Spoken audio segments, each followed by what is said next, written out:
بسم الله الرحمن الرحيم اللهم صل وسلم على سيدنا ومولانا محمد بالأمي وعلى آله وصحبه وبارك وسلم رب يسر ولا تعسر وتمم بالخير وبك نستعين يا فتاح رب زدنا علما. اس سے پہلے اسباق میں ہم نے پڑھا کہ مبتدا کسے کہتے ہیں، خبر کسے کہتے ہیں، اور معرفہ کسے کہتے ہیں، معرفہ کے کتنے اقسام ہیں.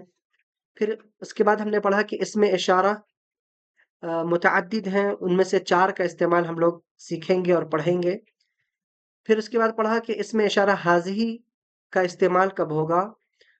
اور آج کے سبق درس الثالث ہے جس میں ہم پڑھنے والے ہیں کہ اسم اشارہ حاضہ کا استعمال. ہم نے سبق نمبر 1 میں پڑھا تھا کہ اسم اشارہ حاضہ مفرد مذکر کے لیے استعمال کیا جاتا ہے.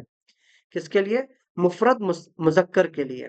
اچھا، اب مفرد مذکر کسے کہتے ہیں؟ یہاں پر میں نے لکھا ہے کہ مفرد مذکر وہ لفظ ہے جس میں کوئی علامت تانیث نہ ہو، یعنی جس لفظ میں علامت تانیث نہ پائی جائے یا جسے اہل عرب مؤنث نہ مانتے ہوں، وہ لفظ کیا ہوگا؟ مفرد مذکر.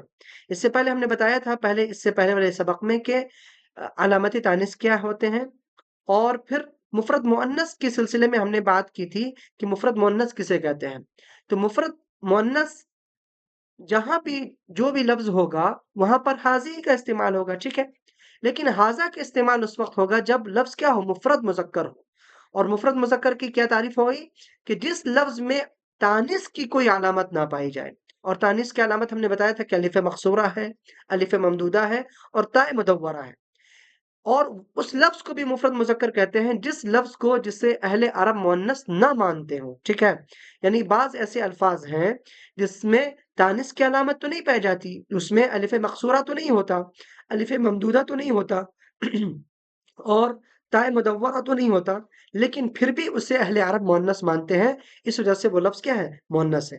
تو حاضر کا استعمال اس وقت ہوگا جب کوئی لفظ مفرد مذکر ہو. آئیے اب ہم اسم اشارہ حاضہ کو ہم جملوں میں سمجھتے ہیں یا جملہ بناتے ہیں اس سے، ٹھیک ہے. پہلا لفظ کیا ہے؟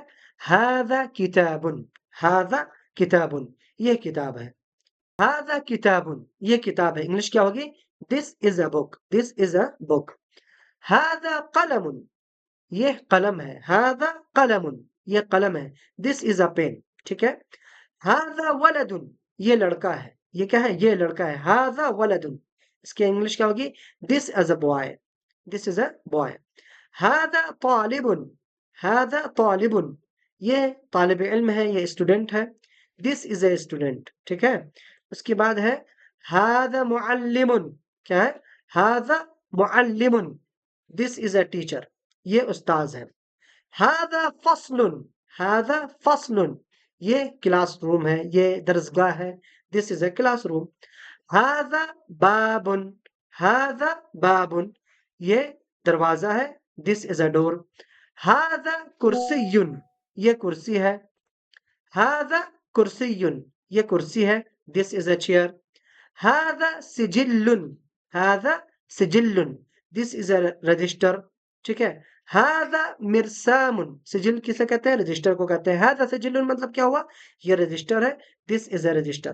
اس کے بعد لکھا ہے ھذا مرسام، ھذا مرسام، یہ پینسل ہے. دس از اے پینسل، ٹھیک ہے. تو آئیے ایک مرتبہ پھر سے پڑھ لیتے ہیں کہ ھذا کتاب، یہ کتاب ہے. ھذا قلم، یہ قلم ہے. ایک منٹ. ھذا قلم، یہ قلم ہے. ھذا ولد، یہ لڑکا ہے. ھذا طالب، یہ طالب علم ہے. اس کے بعد ہے ھذا معلم، یہ استاذ ہے. ھذا فصل، یہ کلاس روم ہے. ھذا باب، یہ ڈور ہے. ھذا کرسی، یہ کرسی ہے. ھذا باب نہیں، دروازہ ہے. ھذا کرسی، یہ کرسی ہے.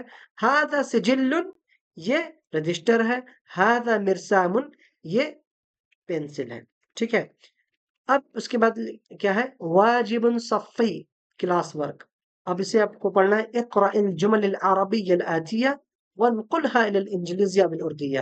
یہ جو 6 الفاظ ہیں اس کا آپ کو ترجمہ کرنا ہے عربی انجلیزی میں، یعنی انگلش میں یا اردو میں.